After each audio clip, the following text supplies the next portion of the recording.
video is done without prejudice. Ṣe video ìtorí ká bá lè sọ pé èèyàn burúkú ni or èèyàn dáadáa ni. We are just trying to be very analytic because of the kind of crowd tó ń tẹ̀lé Agbala Gabriel, because at times in the society. Condition mi tí mo fi ń ta tí mo ń ta yìí ẹ ṣe ìyá àti bàbá mi ṣé ń gbọ́ mi báyìí wọ́n divorce ara wọn. Ìyá mi divorce bàbá mi kò ń ṣe fọ́ọ̀tì bàbá mi. Ìyá mi ló kọ bàbá mi sílẹ̀. Ó dá àwa ọmọgo didi géńdé ọkùnrin mẹ́rin ó dàlú bàbá mi láyà. Ní pé Agbala Gabriel ò ṣoore, wọ́n ṣoore, ṣùgbọ́n ọ̀nà wo ni oore ti Muyideen tó fi ní K-leg? Kí ló fa wàhálà tí alàgbà Muyideen fi wá ní K-leg? Àṣìkò tó máa ń gbà àṣìyó tí kò lọ bàbá Ìjẹ̀bú ó ti wá ń ṣe o time kan mo gbọ́ mo pè mo fún ní punishment afúnláwẹ̀ àwẹ̀ láfọ́nṣọ́ rántí àfọjọ́ mélòó odidi ọ̀sẹ̀ kan. So number one was for Agbala Gabriel to have put Muyideen under a spiritual atmosphere, a spiritual treatment that could take him out of his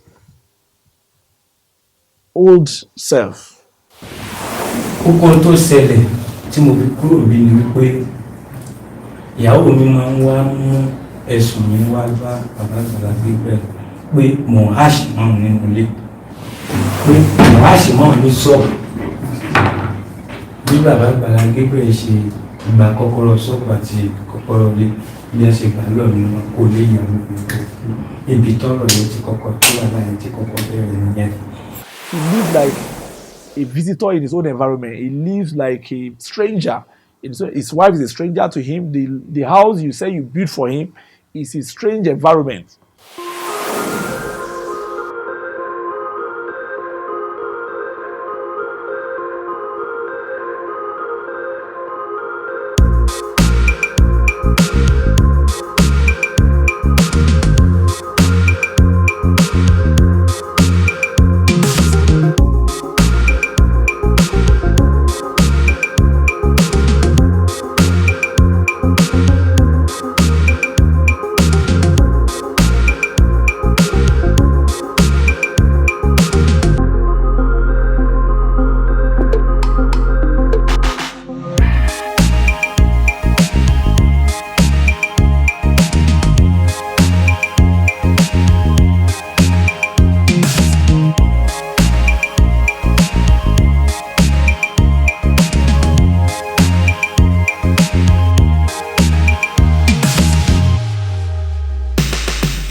Adúpẹ́ ní ọwọ́ Ọlọ́run fún ọjọ́ ayọ̀, ọjọ́ tuntun, ọjọ́ ajé, ọjọ́ kẹwàá oṣù kẹfà ọdún year 2024.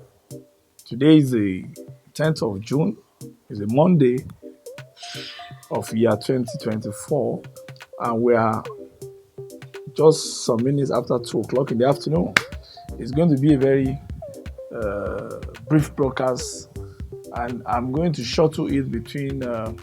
I'm going to speak largely in Yoruba language.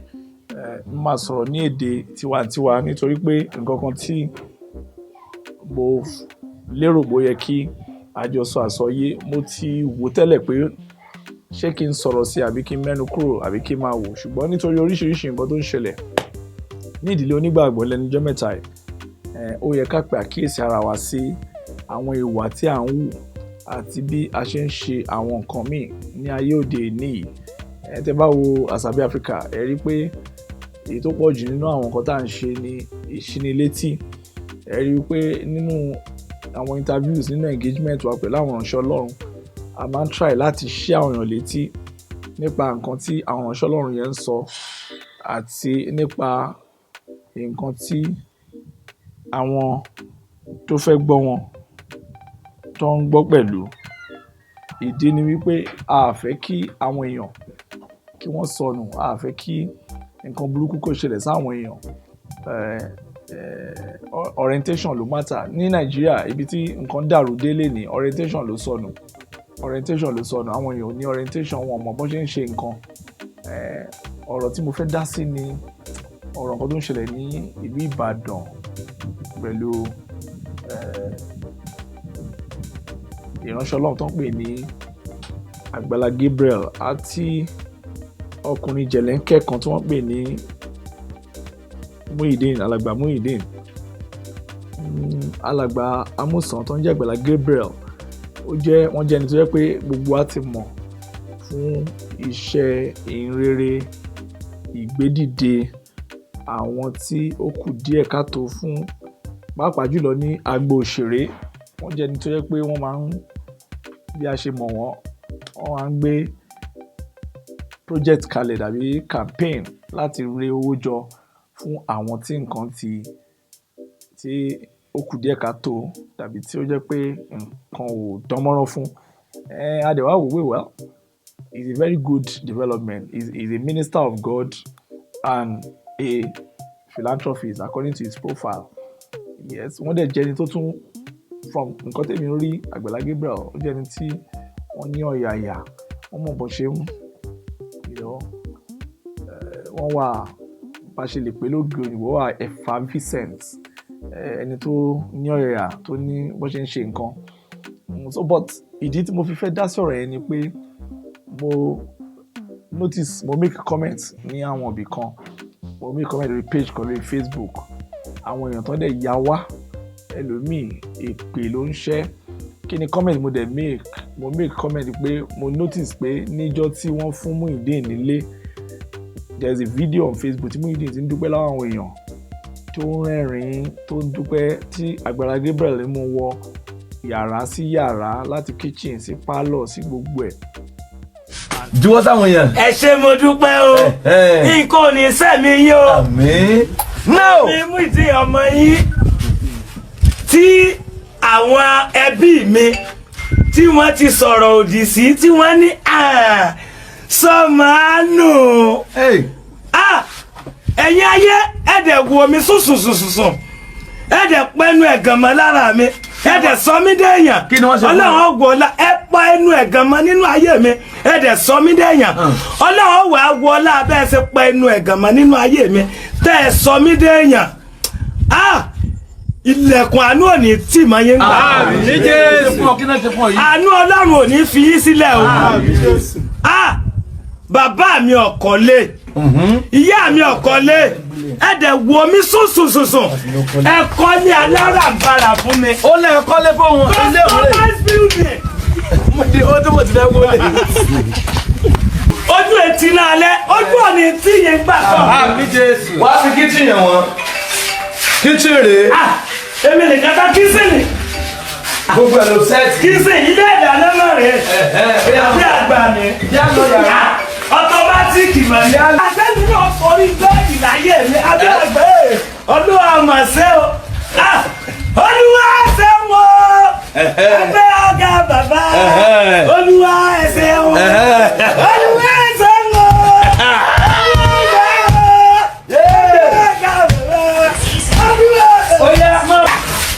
Wọ́n ti tan jẹrẹ́tọ̀. Sólà ló tán yìí. Sólà ló máa tán yìí. Iná sólà ló ti tán. Sólà rèé o. Délé lẹ́tà. Sólà náà tán yìí o. Sólà ní o. Very good.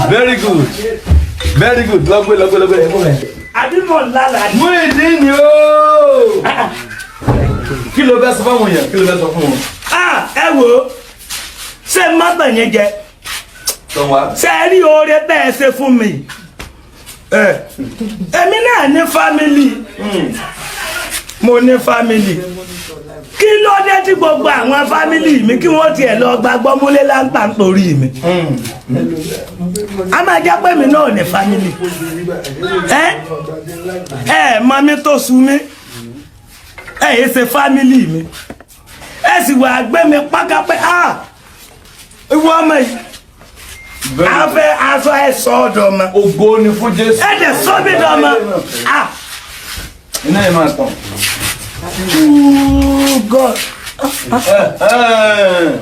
Mo wá notice pé ìgbà tó ń dúpẹ́ yẹn eyín ẹ̀ pé eyín ẹnu ẹ̀ pé so but ẹnìjọ́ mẹ́ta yẹn sì ń ta rí eyín yẹn ò pé mọ́ so mo wá comment pé ṣé kìí ṣe wípé àwọn tí wọ́n ń tẹ̀lé Agbala Gabriel bí ara àwọn nǹkan tí Muyideen sọ bọ́n ṣe fóun nípa lílù nípa pípọ́ǹchì nípa ṣíṣe àwọn nǹkan tí ò yẹ kán ṣe fún èèyàn bóyá ìyẹn lọ́ fi ká léyìn but àwọn oríṣiríṣi nǹkan làwọn èèyàn sọ ń bẹ̀ because mo rẹni tí eyín ẹ̀ pé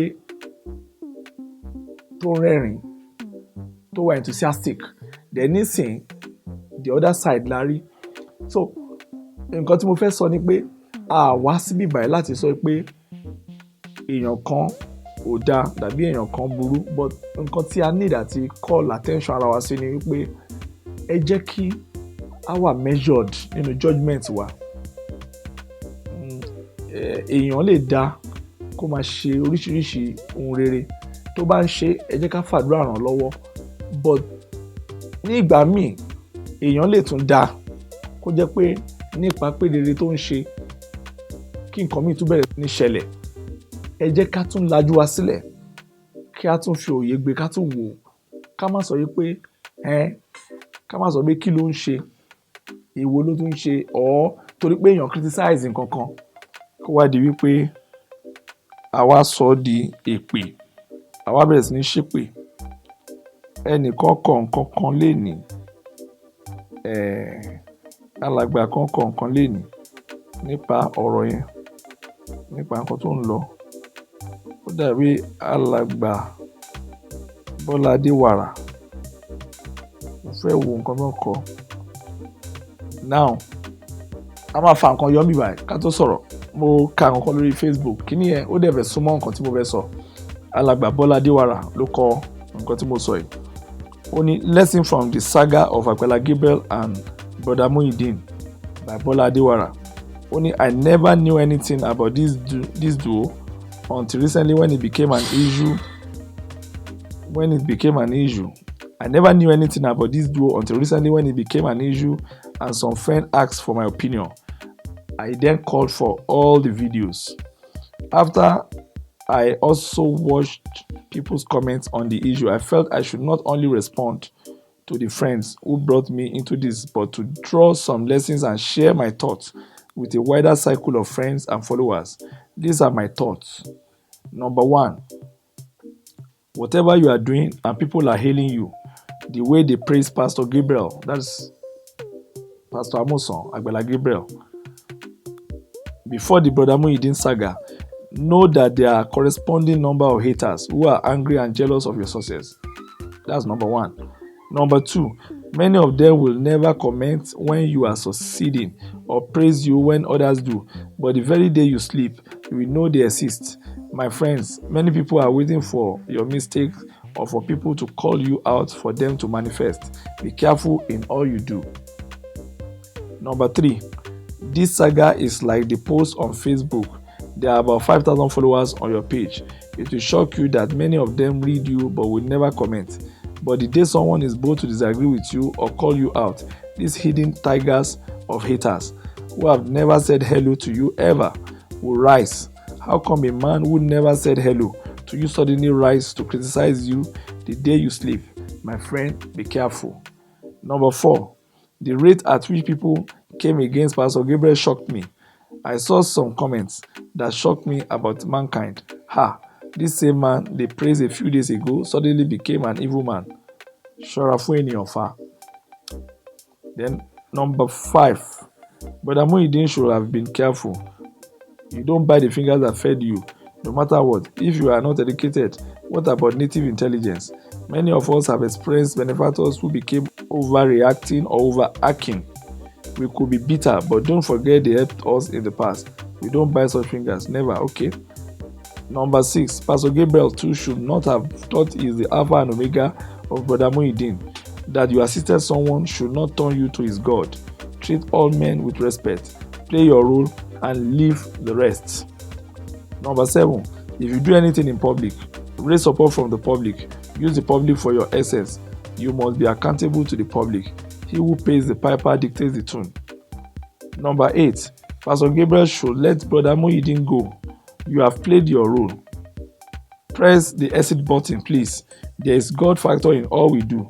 The people pushing Brother Muyideen against the man who brought him from the gutters should wait and see how far he will go. Okay? 9, Brother Muyideen, may God be with you. If you have made any mistake, may God forgive you. God has not finished with you. He can still raise support for you. No man is your creator. These are my submission. Please don't forget that in all our relationship, also on Facebook, there are so many people waiting for you to fall. That is when you will know they exist. May God save us from them. Nǹkan tí Brother Bola Adewara tí wọ́n kọ lórí Facebook nìyẹn, mo share ní àárọ̀ yìí, mo share. Then torí ẹ̀ ó wà nǹkan tí mo fẹ́ sọ̀rọ̀.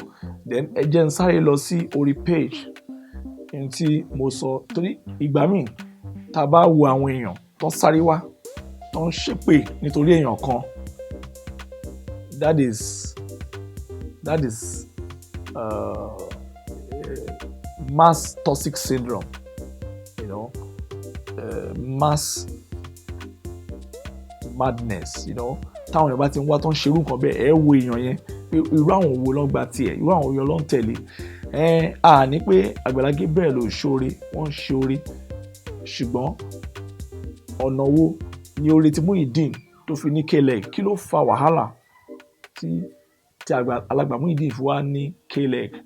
À sọ ìdí ẹ̀ léde because nínú gbogbo ẹ̀ nǹkan tó ṣẹlẹ̀ yẹn náà kì í ṣe nǹkan tó yẹ kó mú ariwo dání, but torí àwọn nǹkan míì tó wà underground tí ò tí fojú hàn báyìí tó dẹ̀ sì lè fojú hàn in due time, ìyẹn ló ṣe yẹ kí ó jẹ́ wípé ọ̀pọ̀lọpọ̀ wa ká fàdúrà ran àwọn méjèèjì lọ́wọ́.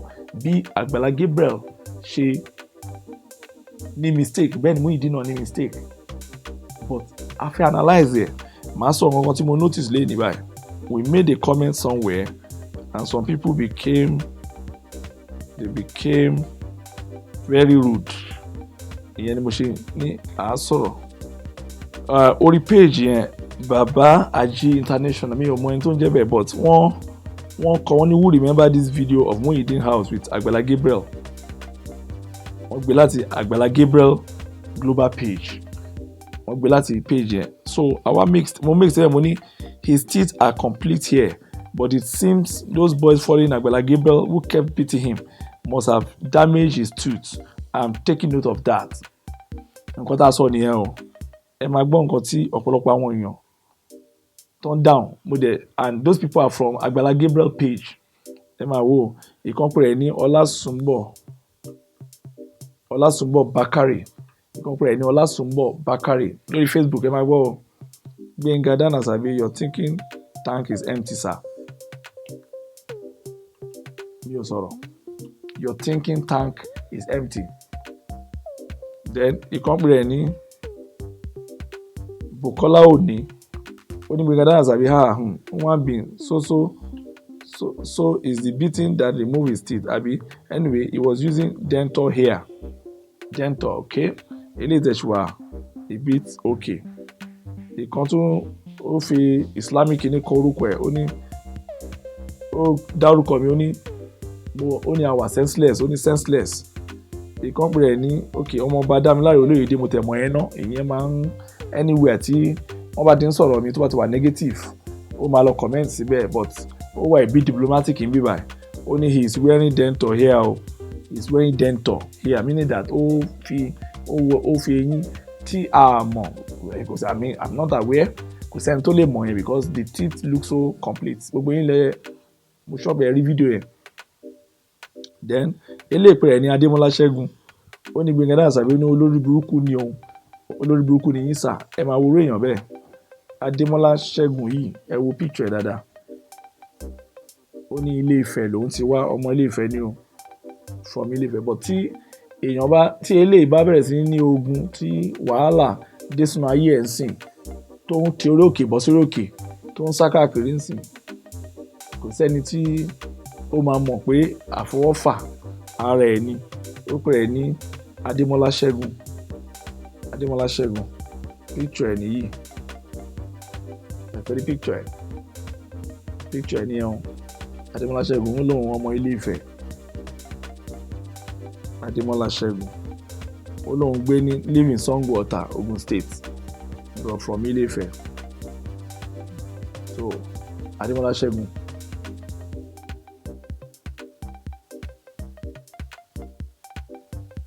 kí ló kọ síbẹ̀ ó ní olórí burúkú ni òun sà ó ní olórí burúkú lòun sà then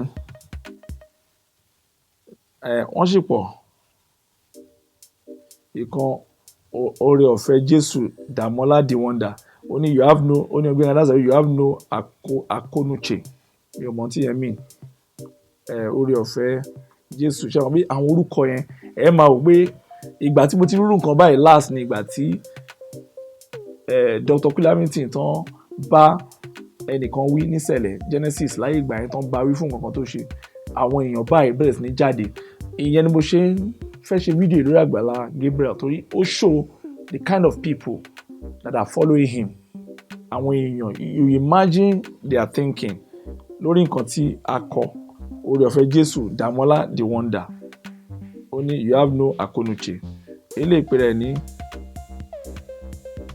Olúwafẹ́mi Ìṣẹ́yẹmí Fọlákẹ́mi no he said it fell off and broke in the bathroom ẹ máa wádìí ọ̀rọ̀ kẹ́ tó sọ ok eléyìí tẹ̀síwá ìbí diplomatic ó pè é ní Olúfẹ́mi Ìṣẹ́yẹmí Fọlákẹ́mi RN then eléyìí he had no teeth people donated money to get artificial one for him ó pè é ní Ọlásọjú Ifáwámiríwùmí ìyẹn wá ìbí diplomatic that is Ọlásọjú Ifáwámiríwùmí then Adékẹ́mi Monsurat Adéníyì ní Gbẹ́ngà Àṣàbí he didn't have front teeth when Agbala Gabriel meet him that teeth you see is from Agbala Gabriel okay Adékẹ́mi Monsurat Adéníyì ó ní eyín tí mo rí yẹn náà pé Agbala Gabriel ló fún lẹ́yìn yẹn denture okay no problem that's good Ọmọbọ́láńlé Aṣáde ó ní Gbẹ́ngà Àṣàbí ènìyàn did he have front teeth before Ọlọ́run á ṣàánú yín o ẹ̀yin ẹ̀dá ọmọ Ádámà eléyìí ní Ọbáfẹ́mi Felix ó ní Àṣàbí so it's only teeth you see you bad person eléyìí Oyinládé Margaret Olúfúnkẹ́ ó ní o ò gbádùn rárá ó lóun òun ò gbádùn rárá eléyìí Adénígbàgbé Adélọ́wọ̀ Azeez ó ní go and watch the first video when he pick him under bridge you know that he has no teeth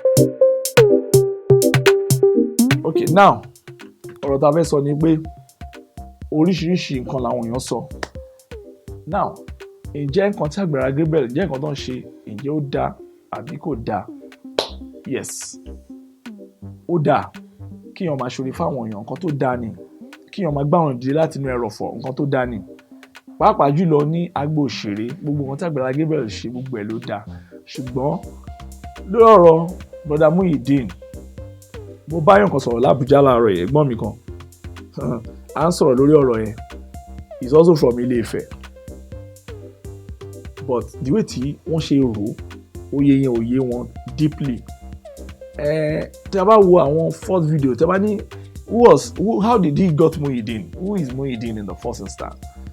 Muyideen is a victim of a traumatized family. Muyideen is a victim of a hostile society. Muyideen is a victim of intellectual pain, emotional pain. Wọ́n ní èèyàn tó ń rìn káàkiri bóyá wọ́n ní ṣe Bódìjà bí bó lọ́lọ́ wà tẹ́lẹ̀ tó ti ń rìn and by what they call it by religion is a Muslim because of his name, but according to the story his parents had 4 boys. His mother and father, they've broken up. Then the mother is even late. The father tried to raise them, but okay, no. I think the mother is alive. The father is late, sorry. But there was a breakup. Then one of the 4 boys is in Lagos. They don't even know where he is, but there are 3 of them. Condition mi tí mo fi ń ta tí wọ́n ta yìí. Ẹ ṣe ìyá àti bàbá mi ṣé ń gbọ́ mi báyìí. Wọ́n divorce ara wọn. Ìyá mi divorce bàbá mi. Kò ń ṣe fọ́ọ̀tì bàbá mi. Ìyá mi ló kọ bàbá mi sílẹ̀. Ó dá àwa ọmọ gidi géńdé ọkùnrin 4. Ó dàlù bàbá mi láyà. N ló kó bá ìṣòro àwa ọmọ tí ìyá mi bí. Ṣé ń gbọ́ báyìí sìn? Ṣebí ẹ lọ fa condition tí ò dáa tí ru wa ìwà. Ṣebí kò sí ní tó ṣe yín. I'm well okay brain. Sorry, sir. 100% brain, 100% sense. Bẹ́ẹ̀ ṣe ń bá mi sọ̀rọ̀ ẹ́ mo lè ta yín níbi tí ọpọlọ mi pé dé. Bọ̀ nígbà tá a ti bára wá rú condition tá a wà yìí kí wàá la wá fẹ́ ṣe àṣà lè jalè. Àṣà mọ̀ rọ́ọ̀fù ẹ̀ náà ni àṣà jẹun. Á jẹun náà. Àmọ̀ rọ́ọ̀fù ẹ̀ náà ni. O lè ló bá ọmọ jẹ́ àní jalè. Á rọ́ọ̀fù ẹ̀ ní náà ni àṣà bàbá àmọ̀ pé àṣà jẹun. Sọ́ni tó ṣẹlẹ̀ nìyẹn. Iṣẹ́ ìrẹ̀lẹ̀ lè máa ṣe mo fẹ́ kẹ́ kúrò ní títì. Ẹ ṣe láti máa ta. Ṣé rí iṣẹ́ ọwọ́ tí mo kọ́ láàárọ̀ ọjọ́ mi? Ṣé ń gbọ́? Such as coil, element and wiring. Ẹni ẹlẹ́gbẹ̀ẹ́. Such as coil, element and wiring. Such and coil. Such as coil, element and wiring. Iṣẹ́ tí mo kọ́ láàárọ̀ ọjọ́ mi nìyẹn.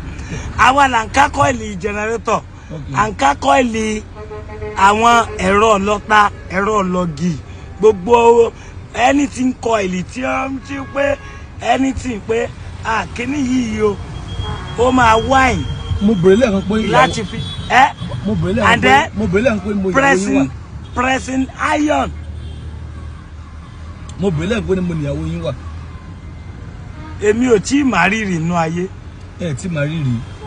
Mi ò tí ì máa rírì. Ẹ tí ìfẹ́yàwó rí rárá. Bí mi ṣe wà á gan ṣé mi má tà yín jẹ.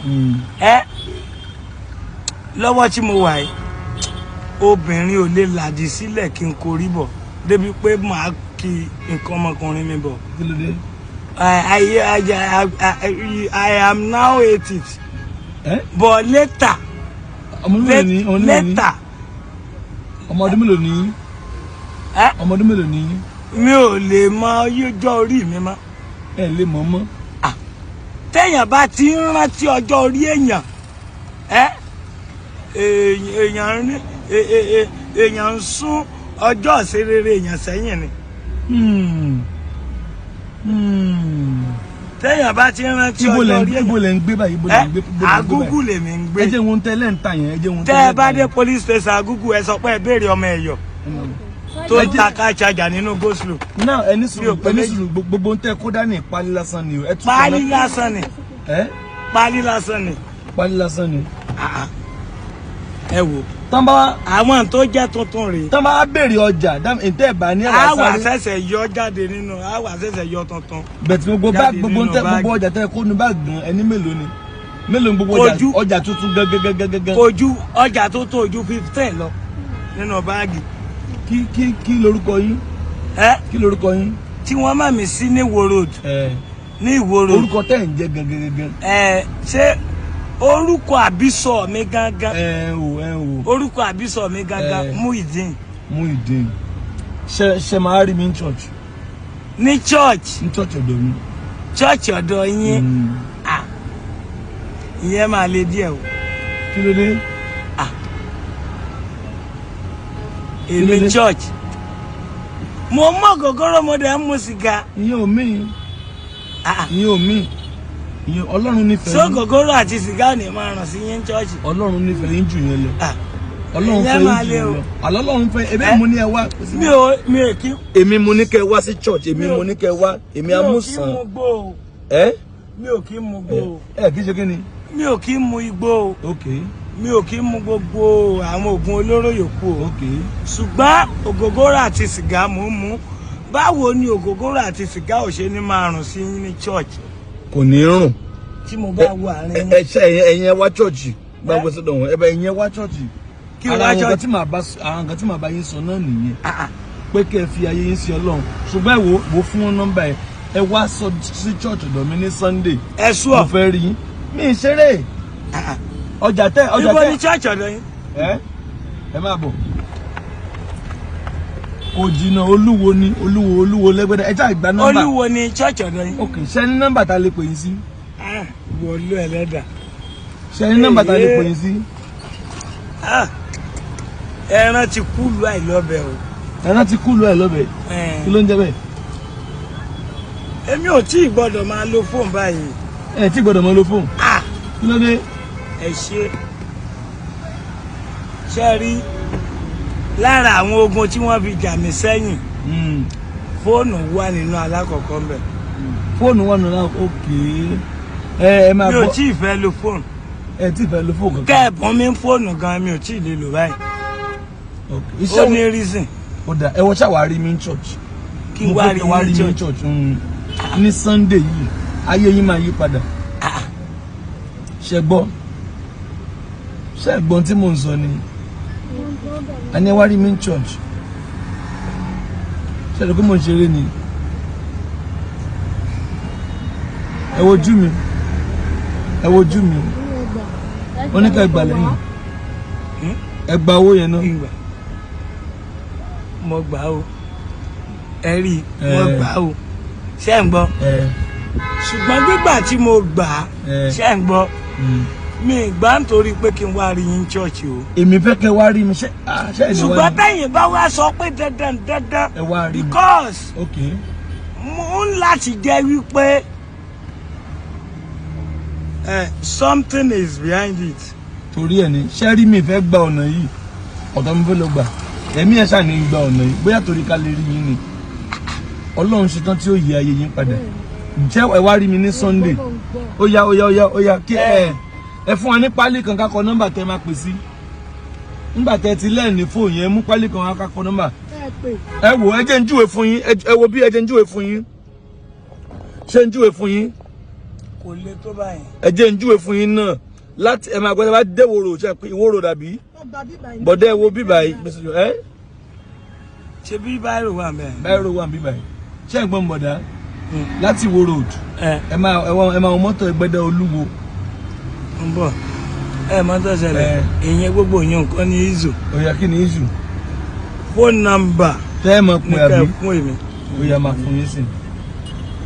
ẹ jẹ́ ń kọ́ fúnra. Oya bàbá no sẹ́sẹ́ bá ń kọ́. ẹjọba yín kọ́.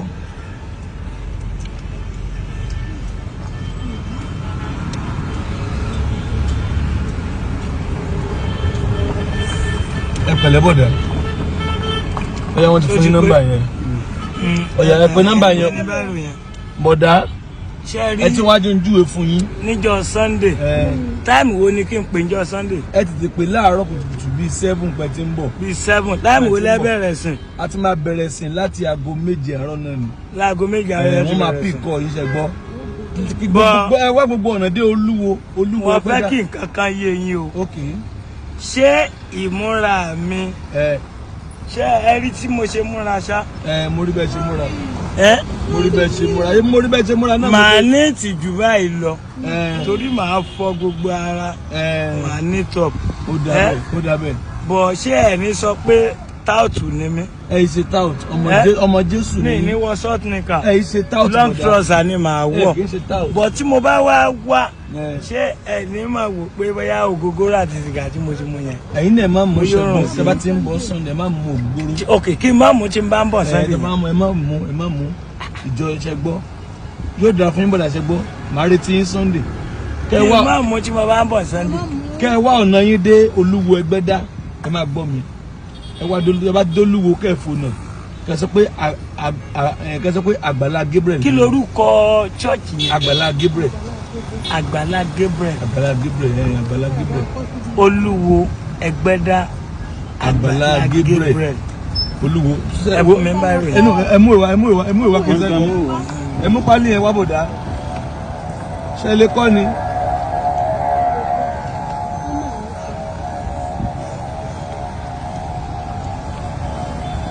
ó dùn mí táàmù àǹbì ìdání ẹ máa kó àǹbì sínú mọ́tò bọ́dẹ̀ ẹjẹ́ máa yín kọ́kọ́ àpá mọ́tò ti mú inú ó dọ̀ fúláwà ó yá ẹjẹ́ máa yín kọ́ sẹ́ẹ̀.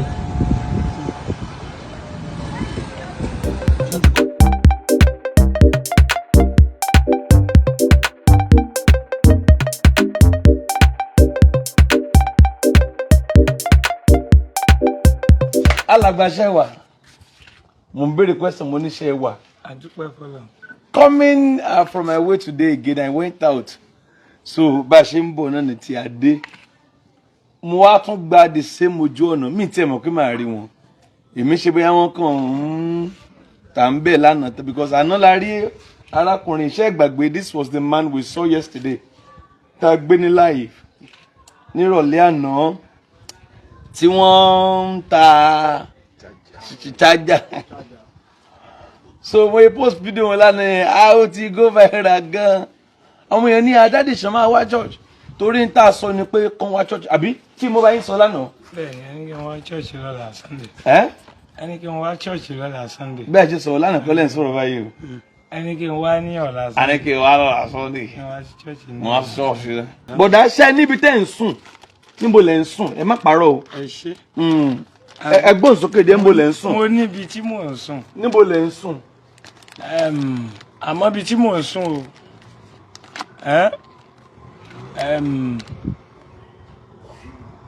wọ́n bùn mi pé kí n mọ Ìyábẹ̀ sùn náà ni. wọ́n bùn yín kẹ́ mọ Ìyábẹ̀ sùn náà níbo níbẹ̀ ṣé inú ilé gidi ni. Agúgù ni. Agúgù. bẹ́ẹ̀ni. ṣé inú ilé kan ni. inú ilé àlàpà ni. inú ilé àlàpà. bẹ́ẹ̀ni. wọ́n ní kẹ́ mọ Ìyábẹ̀ sùn. bẹ́ẹ̀ni. bí mo ṣe gbọ́ lánàá ẹni mọ́mì yín kọ dáàdì yín sílẹ̀. bẹ́ẹ̀ni. ẹ wá ń sọ fún mi lẹ́nu pé dáàdì yín ti kú. dáàdì mi ti kú. tipẹ́tipẹ́ ń bo mọ́mì yín wá wà báyìí. ẹ lè sọ. mi ì mọ kókó ibi tí mọ́mì mi wà. ẹ sọ̀rọ̀ sókè díẹ̀. mi ì mọ kókó ibi tí ìyá mi wà o. up till now. mo wá ní ṣẹ́ṣẹ́ àti bẹ̀ fẹ́yàwó ni ẹ lọ́rọ̀ ìyàwó kọ́ ló kàn kí ló dé. ìyàwó kọ́ ló wà ńlẹ̀. èmi kan búrẹ́dì mi ò yóra mi nà ó. ọkùnrin tí ó fẹ́ yàwó iṣẹ́ gbọ́dọ̀ dúró lọ́wọ́ dáadáa. ókè nísìn gbogbo ọjà tá à ń ta ní ìsìn wúrúwú tá a kó kalẹ̀ ní ìsìn. bí ìgbà tá à ń ṣe bàràǹdà ni. báwo lẹ́yìn máa ń tajà ẹ má bínú ẹ jẹ́ kọ́kọ́ béèrè question iná ṣáṣọ kan tẹ́ ẹ ní lélẹ́yìí ni. ẹ ṣe. ìṣòro kéde. kò ń ṣe aṣọ kan tí mo ní lélẹ́yìí. ok. àbẹ́ẹ̀gbọ́. bẹ̀tẹ̀ aṣọ tí mo rí lọ́rùn yín lánàá lélẹ́yìí. àmọ́ ìgbé ayé tí mò ń gbé ìgbé ayé tí ò fara rọ ni. ìgbé ayé tí ò fara rọ. bẹ́ẹ̀ni. ìgbé ayé tí ò fara rọ. ìgbé ayé tí ò fara rọ. ìgbà tí mo rí yín lọ́sàn-án yìí ẹlẹ́ẹ̀ tí mu sìgá ẹ má parọ́ ẹlẹ́ẹ̀ tí mo gògóró lọ́sàn-án gan níbi nǹkan ṣé bí tó tírì kọ́ ni kí ló dé lọ́dọ̀ ẹ̀yìn taká tajà ètò wọn ti mu gògóró ẹ ti mu ẹlẹ́ẹ̀tì pàṣígá gbogbo ẹ̀ torí mo rántí pé mo fún bottle water ẹlẹ́ẹ̀tì lè mú bẹ́ẹ̀ fẹ́ kó gògóró yẹn kọ́kọ́ kí ló dé kí n pọ̀ dá. ṣe rí láwọn àsìkò kan oorun mi ò kí n já oorun mi ò kí n kàn kò kí n oorun mi ò kí n dán mọ́rán. oorun yóò kí n dán mọ́rán lọ́nà wo. ẹ mú ọtí líle mọ́. ẹ mú mọ́ tààrà bíi tẹ́lẹ̀. ọtí líle mọ́ tààrà bíi tẹ́lẹ̀. nígbà yẹn mo máa ń ra ìgò ṣìnáàpù lọlé ni màá mú tán kílíò tó mọ́. ìgò ṣìnáàpù kẹ́ tó lè rí oorun sùn. kẹ́ tó lè rí oorun sùn nígbà yẹn. nígbà náà. bọ̀dá ṣe é gbàgbọ́ pé ayé yín lè yí padà. mo gbàgbọ́ pé ayé mi lè yí padà. ẹ gbàgbọ́ pé ayé yín lè yí padà. mo gbàgbọ́ pé. gbàtà wa ń bọ̀ ẹ ṣàǹtẹnumọ́ kínní kan pé ẹ wo iṣẹ́ mi ni náà o tí n bá ṣe kínní kan ẹ ń sọ̀rọ̀ nípa iṣẹ́ yín nígbà tá níṣẹ́ máa jẹun ẹ ní oúnjẹ kọ́ ló bá yín kílẹ̀ ló bá yín. mo ní. ẹ sọ̀rọ̀ sókè. báyé mi ò ṣe nítumọ̀ lọ́kùn ní kókó ń tọ́ bá mi. báyé mi ò ṣe nítumọ̀. kì í ṣe tó ń jẹ kí wàá ní. báyé mi ò ṣe nítumọ̀. lọ́nà wo ṣẹlẹ̀ fún wa láwọn ọ̀nà yẹn. ẹ ṣeun. alákọ̀ọ́kọ́ wóróbo tẹ́ ẹ rí tí mo kó kalẹ̀ yìí. wóróbo ilé. tí mo bá rí 150,000 naira. tẹ́ ẹ bá rè lò. tí mo bá rí 150,000. 150,000. màá sẹ́ẹ̀tì ọjà yìí ní ọ̀nà tó jẹ́ wípé. ẹ sẹ́ẹ̀tì ọjà yìí. láàrin ọdún kan ọjà yín ó di ọjà 1 million. ẹ sẹ́ẹ̀tì ẹ jẹ́ ń gbọ́ tẹ́ sọ o ẹni tẹ́ bá rí 150,000. bẹ́ẹ̀ni. pé màá fi ẹ sẹ́ẹ̀tì ọjà yìí. láàrin ọdún kan. ẹ sẹ́ẹ̀tì ọjà yìí láàrin ọdún kan ọjà 150,000 yóò sì dọjà 1 million. ẹ gbọ́ ṣé bó ṣe máa easy náà nù ọjà ilé yìí. bẹ́ẹ̀ni.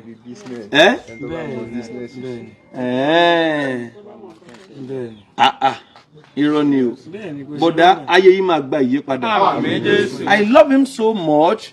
Number 1 tí bọ̀dá yẹn kọ́ nílò ní àdúrà bí èmi ṣe kọ́kọ́ rí i torí díẹ̀ ayé fẹ́ sọ wọ́n di ìdàkudà ìtọ́ǹtà yìí kò ní kí wọ́n rí báyìí ṣùgbọ́n gẹ́gẹ́ bí condition wọn pẹ̀lú ọ̀pọ̀lọpọ̀ tí wọ́n sọ gbogbo wọn bá mi sọ̀rọ̀ tó pọ̀ nínú mọ́tò but mi yára láti máa mú fún máa record wọ́n sọ ọ̀pọ̀lọpọ̀ ọ̀rọ̀ wọ́n sọ gbogbo ohun tí wọ́n ti là kọjá mo gbàdúrà pé olúwa yóò mú wọn borí ẹ̀ àánú tiẹ̀ ti dé báyìí àbí kò tí ì dé ni àánú ti dé báyìí.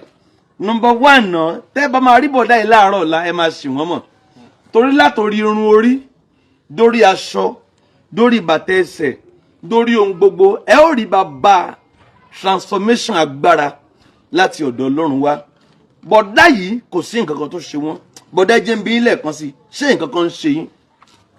nǹkan kan ò ṣe mí. ẹ sọ̀rọ̀ sókè bí ẹni tí nǹkan ò ṣe gangan. nǹkan kan ò ṣe mí lágọ̀ọ́ ara. nǹkan kan ò ṣe yín lágọ̀ọ́ ara. nǹkan kan ò ṣe mí lọ́pọlọ o. condition ló sọ mí di. condition ló sọ yín di bẹ́ẹ̀ ṣe wáyé. condition ló sọ mí di bí mo ṣe wáyé. condition ló sọ mí di bí mo ṣe wáyé. kí lẹ tún fẹ́ sọ fún wa sí kí lẹ tún ní níṣẹ́jú kan láti sọ fún wa.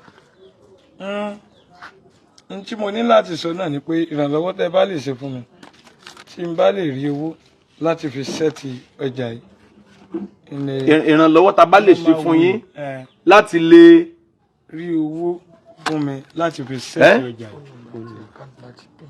ok ẹni ìrànlọ́wọ́ tá bá lè ṣe kí ni tá bá lè ṣe fún yín. èèyàn 1.5k ló ń wo bọ̀dá yìí nìkan ẹ̀mí mímọ́ o ẹni tẹ́ bá lè rí kí ni sà. tí mo bá lè rí owó láti fi sẹ́ẹ̀tì ọjà yìí.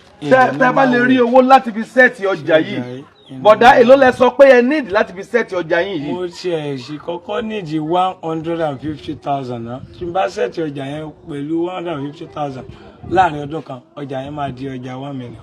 ẹ ṣe rí ẹ sọ̀rọ̀ sókè bẹ́ẹ̀ ṣe máa mi sọ̀rọ̀ lánàá gangan ni tí mi ò láì. tí mo bá rí 150,000 tí mo rí fi sẹ́ẹ̀tì ọjà tí mo kó kalẹ̀ láàrin ọdún kan ọjà yẹn máa di ọjà 1 million naira. láàrin ọdún kan yóò di ọjà 1 million. bẹ́ẹ̀ni. èèyàn 1.7k ló ń wo bọ̀dá yìí ní I love you. bọ̀dá kílẹ̀ porúkọ yín lẹ́ẹ̀kan sí i. Muyideen lórúkọ mi. Muyideen lórúkọ wọn. Muyideen kí ni? Muyideen Dauda. Muyideen Dauda. kí ni àpèjẹ ànagijẹ tó máa ń pè yín? Obama. Obama náà máa ń pè yín. Obama wà. Obama ṣé kó wálẹ̀. Bàbá mi ẹjẹ́ wálẹ̀. Obama ọmọ méjì fèèyàn kan Obama tó wà bàbá bẹ́ẹ̀ ti máa ń kíra yín nìyẹn. bọ̀dá ẹ ti dọ́dọ̀ Jésù yóò dẹ̀ yí ayé yín padà. mo bí bọ̀dá yìí léèrè lẹ́ẹ̀kan pé ta ni Jésù kí lẹ sọ fún mi. ẹ̀fọn Ọlọ́run ni Jésù. kí lẹ pé.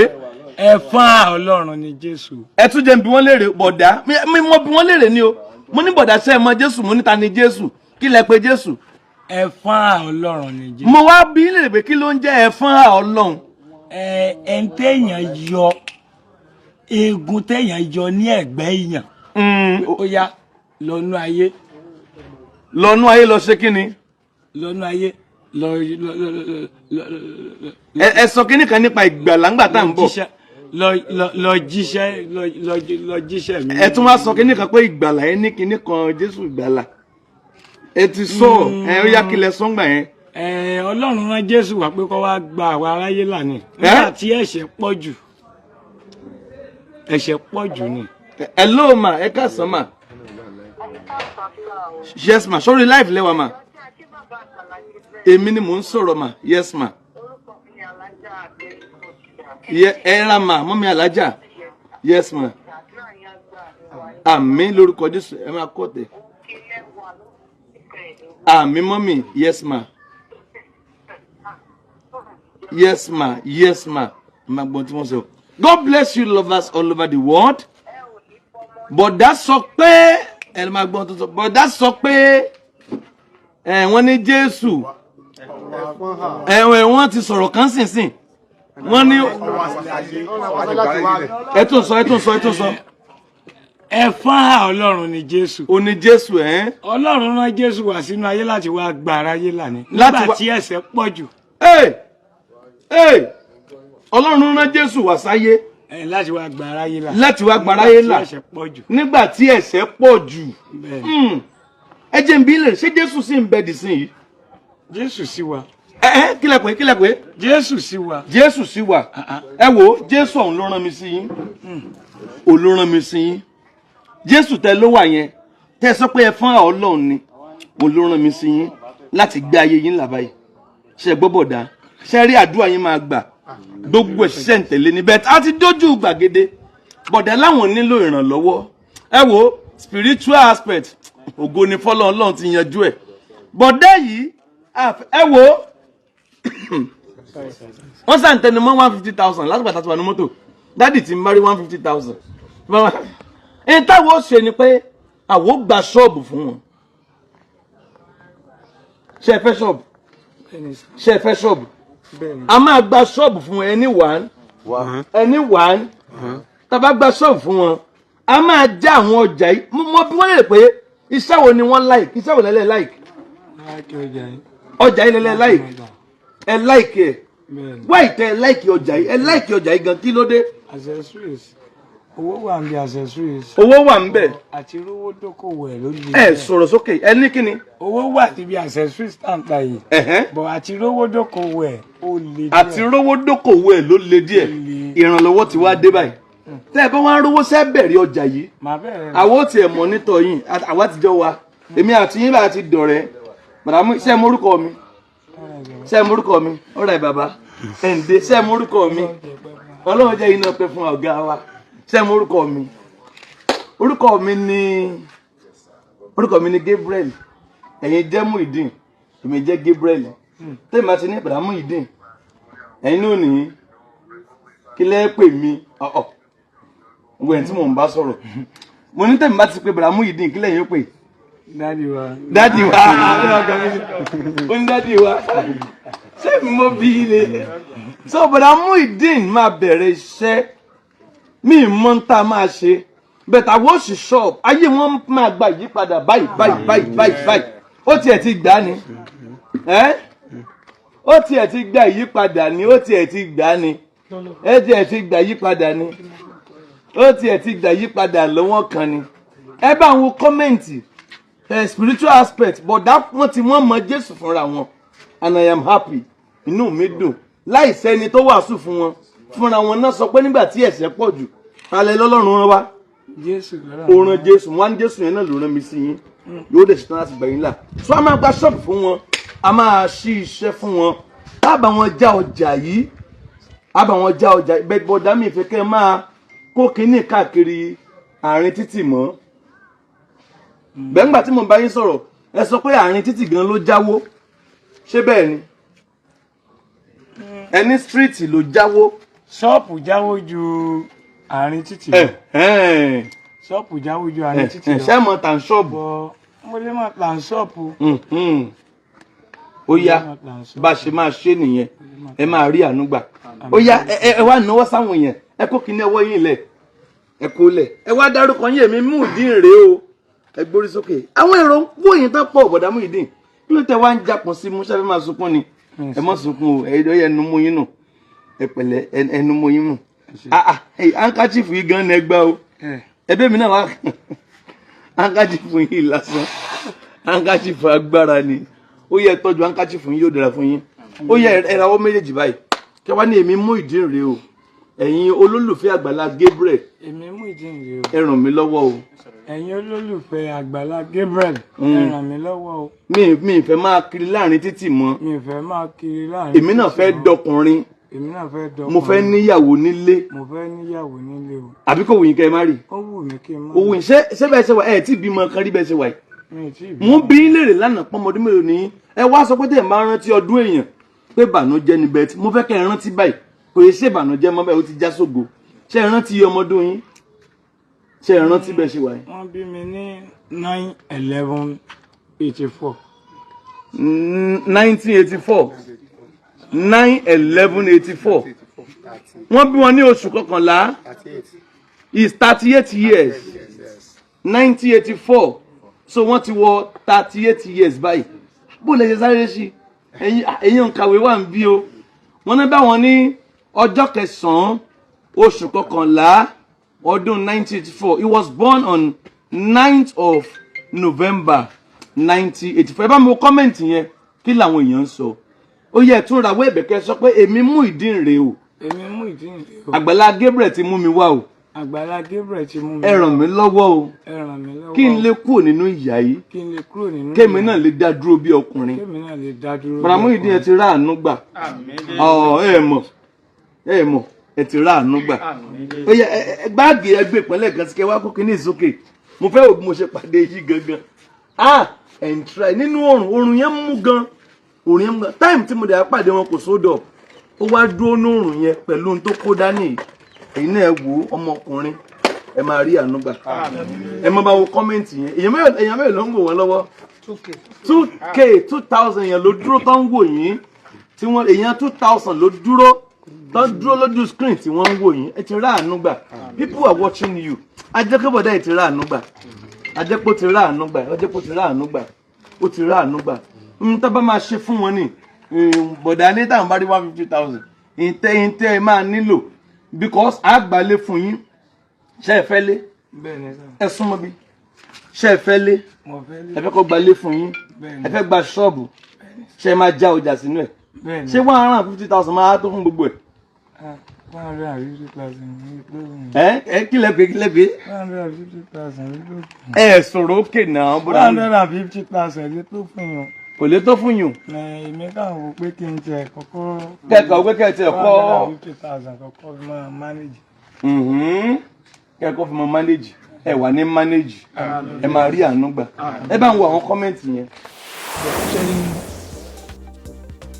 Agbala Gabriel wá wọ́n ṣàwárí ẹ̀ now ìgbà tó ń wá kí ni nǹkan tó yẹ kí Agbala Gabriel ṣe first iṣẹ́ ìránṣẹ́ Ọlọ́run ni a mọ̀ Pastor Gabriel Amusan sí that means that iṣẹ́ ìwòsàn iṣẹ́ ìránṣẹ́ Ọlọ́run la mọ̀ wọ́n sí now tẹ́ bá mú èèyàn tó ní a kind of mental or emotional challenge or mental health issue fi gbogbo ẹnugbẹnu sọ and this video is done without prejudice ṣe fídíò ìtorí ká bá lè sọ pé èèyàn burúkú ni or èèyàn dáadáa ni.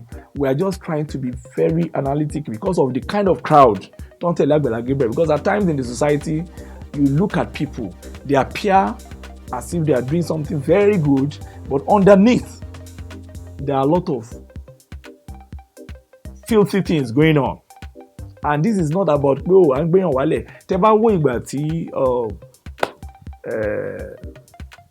bàbá wa Dr. Yomi Amzat kọ́lọ́n tọ́jú wọn, kọ́lọ́n máa dúró tì wọ́n ní gbogbo ìgbà tí wọ́n lọ bá Agbala Gabriel. Ẹ rí i pé he went with a sense of duty, a determination. What did he go there to do?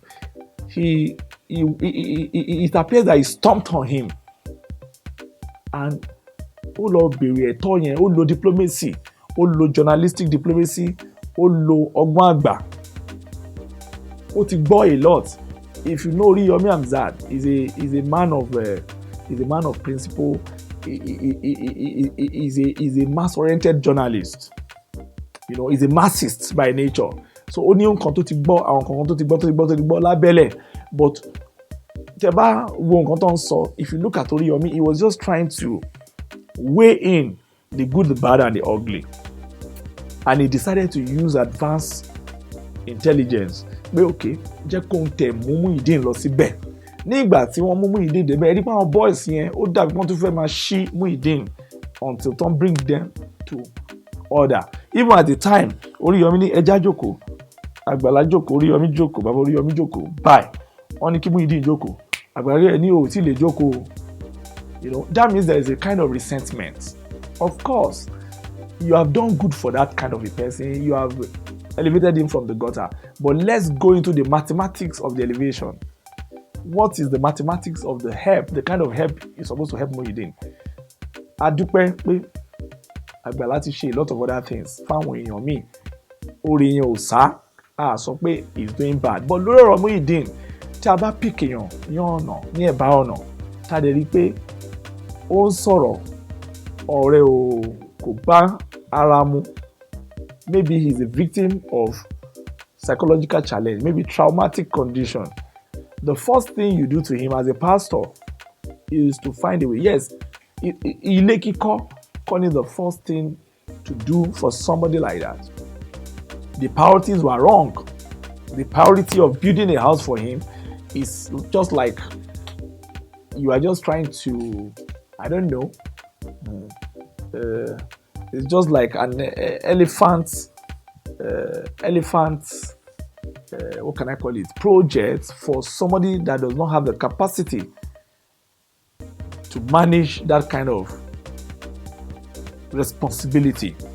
Okay, you got him, you build him a house, and the house was built right in your own estate, in your domain. Then you decided to find him a wife. It all appears good, but with little element of strategic slavery. Now, as a man of God, the first victory to Muyideen, the first thing that she mola the book, raise owó yẹn, yes, owó yẹn pọ̀, ó tó kọ́ ilé. But why didn't it occur that the man need his senses intact first? You could put the money in a fixed account or in a revenue generating account, maybe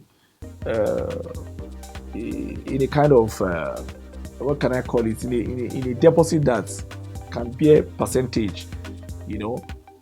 Then you take him out, you look at him. The first thing to do is his spirituality, and that is your core responsibility as a man of God, alleged man of God. The first thing Muyideen need was to first heal him. And so nínú ọ̀rọ̀ yín pé ìgbà míì tó bá misbehave jù sínú àwẹ̀ ọjọ́ méje. Oníṣọ́ọ̀bù tí wà lọ láàárọ̀, àwa dẹ̀ ń jáde láàárọ̀, mi ì lè sọ pé kò tẹ̀lé mi, wà dúró ṣọ́ọ̀bù. Ìwé Tẹsalóníkà, ó ní òfin ìlàpá fún yín pé ẹni tí ò bá ti ṣiṣẹ́, ẹ má jẹ́ ó jẹun. So ó ti níyàwó kí ló bóyàwó iṣẹ́ náà ni, àṣòwò tó bá ń pa, àṣeyọ́ ti kó lọ bàbá Ìjẹ̀bú.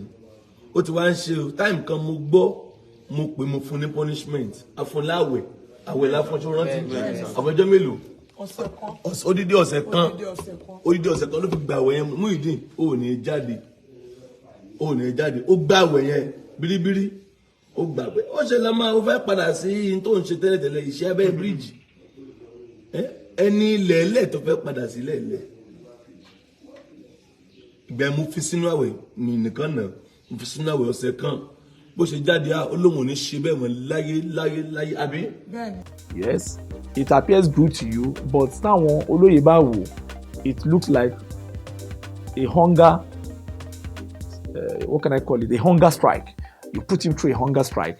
It might not be the position of his mindset, it might not be the position of his emotional self, you know, but you say you put him in fasting, then ìgbà míì wọ́n tún ní ẹ̀nà yẹn fúnra yín kàn fà bẹ́ẹ̀ wá pankẹ́rẹ́ tó da ẹ̀nà. ọmọ rẹ ní bọ̀lọ̀ àti wọ́bó àti tẹ́tẹ́ àti wọ́bó. ẹnìkan ló fún mi ní owó tí mo gba oògùn yẹn tí mo wá lò fún ẹsẹ̀ mi yẹn pé ẹsẹ̀ yẹn tó lè rí nífò bí mo ṣe wá lo oògùn yẹn báyìí tí mo jẹ pé tí mo lo oògùn yẹn báyìí bí mo ṣe sùn lọ nìyẹn bí mo ṣe wá jí lọ́sàn-án tí mò ń wẹ̀ lọ́wọ́ ní bedroom bí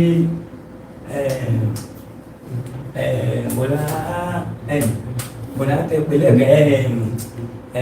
evangelist àbúrò ní dáìlì ọdún àwọdún wọ́n ṣe wá bá mi ní wọ́n ṣe kọjá lẹ́yìn wíńdò bedroom nìyẹn ní à ṣé bí Muyideen tí wọ́n ní òsì ní ilé ṣe bọ́ọ̀ ló ń wẹ̀ lọ́wọ́ yìí pé Muyideen ṣé ó wà ní ilé mo ní mo sùn ní mo ní mo wà látara pé mo sùn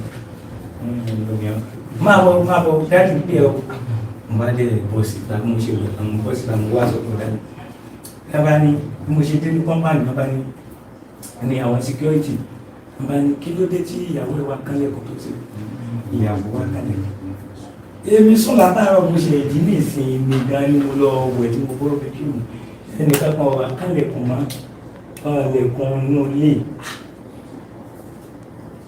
mi sọ jù bẹ́ẹ̀ lọ bóyá dáàbì ti sọ pé tí mo bá ti dé o káwọn security wọ́n máa lè bí mo ṣe sọ̀rọ̀ bàbá mi báwọn security yẹn ti bẹ̀rẹ̀ ilé náà ni pé mo wà ní ilé mi ò dáhùn mi pé mi ò jáyàwó mi lóhùn àti ìyàwó mi kan kí lájọ fàkó ní àti ẹ̀rọ ìjọjà ní òwò nígbà kan nígbà mo bí ó fún mi ní owó tí mo fẹ́ fi jẹun láàárọ̀ pé mo ti wá sáwàdà pé sáàtún ní jẹ láàárọ̀ yìí ó ní òṣòwò kankan lọ́rùn pé òun lọ sí inú church nìyẹn àdìní program ní ìjọ yìí òun lọ sí inú church nìyẹn mo ní mo tún rẹ́rìn mo tún wòran ní tó wá lọ gbà àwọn oúnjẹ tí mo jẹ tó wá lọ gbà àwọn búrẹ́dì tí mo jẹ mo ní nǹkan kan òbí mi àti ẹ̀kọ́ débi pé ó máa kàn lẹ̀kùn mi ní sílẹ̀kùn fún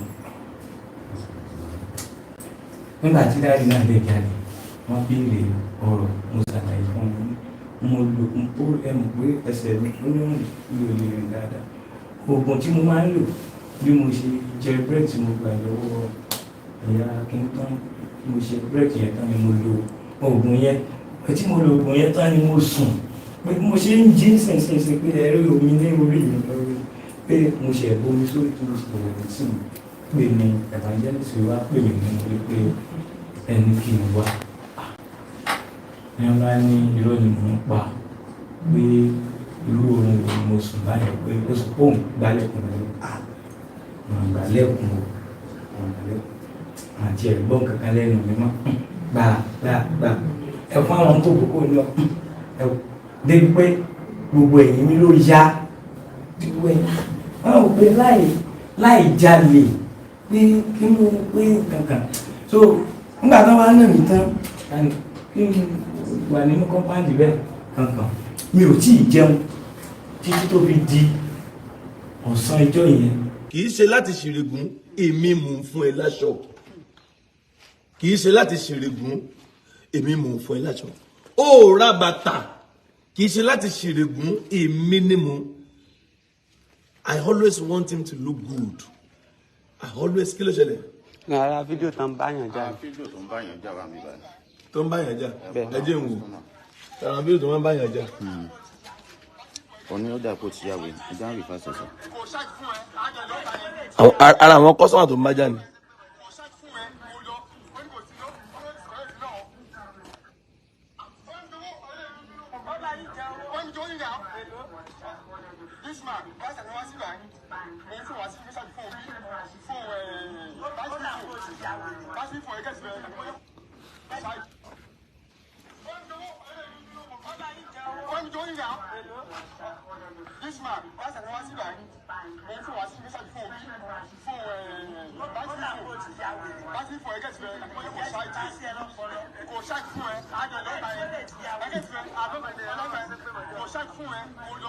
Ẹ wo ẹgbà mélòó.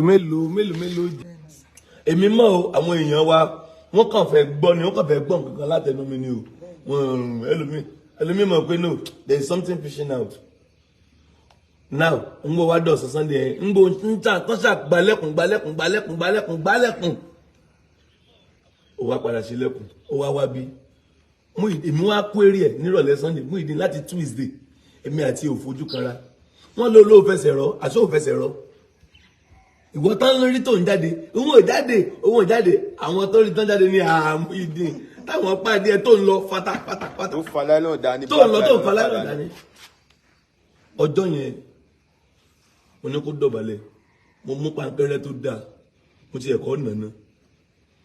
Mo kọ́ nà pankẹ́rẹ́ nípa, sóko rẹ̀ kí ló ṣẹlẹ̀, kí ló fẹ́? Muyideen kí ló tún fẹ́? Mo tún fẹ́ lówó Sunday 10,000 every Sunday lẹ́yìn tó ti ṣí ṣọ́ọ̀bù fún ẹ. Ìyẹn ò sí lára donation, kò sí lára owó tó ti èmi ń ṣèyẹn lọ́wọ́ ara mi àìmọye látọdún mo ti fún lówó. Ṣọ́ọ̀ṣẹ̀ kan wà tí mi ò ní fún ẹ lówó ni. I just give you pé you are now part of me, you are now my family. Aṣọ, oúnjẹ, ìgbà kan, anything tí n bá lè jẹkùn bí, anything tí n bá ṣekùn, anything tí n bá ẹgbẹ́ fún, eléyìí ẹgbẹ́ fún. Ìwọ náà dẹ̀ ṣe bí ọmọ. Ó dẹ̀ ń ṣe bí ọmọ. Bí a ṣe máa ń ṣe inú fídíò, Muyideen bọ̀ sí bí bẹ́ẹ̀ náà la ṣe máa ń ṣe lé nọ́mà. Ẹ bá rí wa lórí fídíò tí mo ní Muyideen, wọ́n á bí bẹ́ẹ̀ la ṣe máa ń ṣe. Mo á pọ́níṣẹ̀ ní alẹ́ Sunday yẹn. Wọ́n á ní kò gbọ́dọ̀ lọ lé o. So pé láti Tuesday tó ti lọ. So àṣíkò rẹ̀ kò ń jáde. Kò wá lọ lálẹ́ Sunday yẹn. Ó sùn ọ́fíìsì mi báyìí ló sùn. Bẹ́ẹ̀ láàárọ̀ Monday àwa ní early morning program pẹ̀lú àwọn ọlọ́jà ní Ọlọ́ṣogbo. Ìgbà tí màá jí ìyẹn láàárọ̀ àná, ìgbà tí màá jí òun sì ń sùn. Mo wò pé já tètè lọ bí tá lọ pé eléyìí tí ó ń sùn yìí já fílẹ̀ kó rest díẹ̀ pé má jẹ́ n sáré jí mú lọ sí program bẹ́ẹ̀ jẹ́ jó rest díẹ̀ ibi mo ti ṣe mistake ni pé a kàn lọ s'Ọlọ́ṣogbo ńgbà tá a dé láṣẹ kí ni. láàrin inú ilé. Okay, àmọye ìgbà tí ẹ máa ń ná o. We are not trying to hype the negative aspect. Agbala Gabriel is a fantastic man, he's a good man, but we are looking at who are the people talking to him, who are the people hailing him. Nígbà táwọn èèyàn bá lè lọ sórí Facebook tó ń ṣe pé you know this video mi ò ní ṣe tí n bá rírọ àwọn èèyàn bẹ́ẹ̀. These are people who are miscreants. You know they are not seeing what we are seeing. Some of them, maybe 10% of them have bright mind, but 90% of them èpè. Because those are the kind of people, they are not seeing the nitty-gritty of it. So number one was for Agbala Gabriel to have put Muyideen under a spiritual atmosphere, you know, a spiritual treatment that could take him out of his old self. I mean, tí Jésù bá máa ṣe irú nǹkan bẹ́ẹ̀, nǹkan tó kọ́kọ́ máa ṣe nìyẹn. That spiritual healing will now lead into a kind of intellectual or psychological healing, meaning that he needs to be put in a school or a, what can I call it? Ẹnu ìkọ́ṣẹ́. Ẹ lè ní okay, iṣẹ́ wo ló fẹ́ kọ́? Ṣé carpentry ló fẹ́ kọ́? Àbí fashion designing? Àbí battery? Wọ́n ló ń ta, ṣé battery charger ló ń ta àbí àwọn utensils tó ní ṣe pẹ̀lú battery accessories. Okay, ṣé iṣẹ́ tó fẹ́ kọ́ nìyẹn?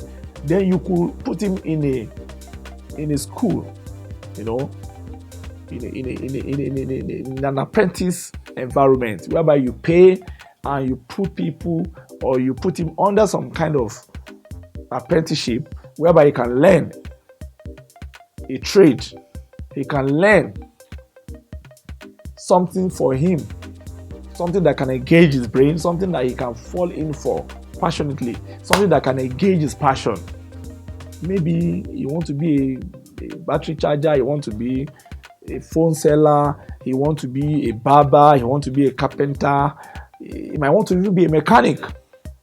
Whatever fancies his mood, whatever fancies his desire, you put him through that. Then you give people situational report. Okay, Muyideen Tamolabe bridge ní Bódìjà ní oṣù báyìí ní ọdún báyìí lẹ́yìn oṣù mẹ́fà nǹkan báyìí. You can take your video, you can take your camera and take him and say ó ti ń ṣe báyìí o, òun ló rán aṣọ yìí o, òun ló, you know, that's the kind of thing tí ìyàwó Fẹ́mi Barrister Fẹ́mi Falana tó ń ṣe ní Agége. She goes into the streets and get the boys and the ladies tó jẹ́ pé wọ́n ti lose self wọn. Ẹlòmíì bàbá ẹ̀ ò sí mọ́, ìyá ẹ̀ ò sí mọ́, ó ti di ọmọ àdúgbò, or ó ti ń sink into a horrible situation of life. Last year, almost 20 of them or 21 long graduates. Èmi ó ti ń ṣe bàtà, èmi ó ti ń ránṣọ. Láti ìyàwó Fẹ́mi Falana o, kí lórúkọ organization wọ̀nyẹn náà, wọ́n ní NGO, something about woman empowerment, woman empowerment something. Nǹkan tó ń ṣe nìyẹn. Wọn kàn déédéé mú àwọn ọmọ ládùúgbò ọmọ kan tó jẹ́ pé kàn rìn gbèrègbèrè kan dẹ̀ ni wọ́n kọ́lé fún. The first thing ni wọ́n wo psyche, wọ́n wo bó ṣe ń ronú, wọ́n wo emotional intelligence, wọ́n wo psychological IQ, you know, wọ́n wo ǹjẹ́ ó lè gbé irú oore bẹ́ẹ̀ ní time.